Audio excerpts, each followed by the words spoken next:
Before you begin, ensure you're wearing all the appropriate safety equipment.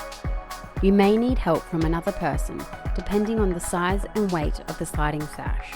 The tools you'll need are a Phillips head screwdriver, a vacuum cleaner, and a small brush.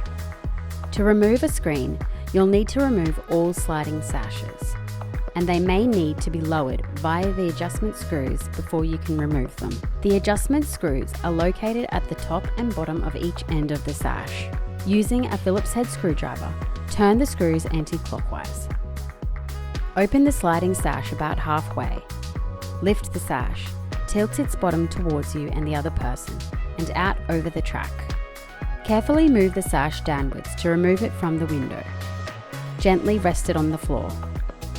To remove a standard Bradnam safety screen, turn the two buttons at the top of the screen to the horizontal position. Lift the screen, drop it on the sill, and lift the screen to remove it from the window. Gently rest it on the floor. Bradnam's insect screens are removed the same way, except there are no buttons to turn. Return the screen into the window by reversing step 4. Before returning the sliding sash into the window, clean the sill with a vacuum cleaner and a small brush.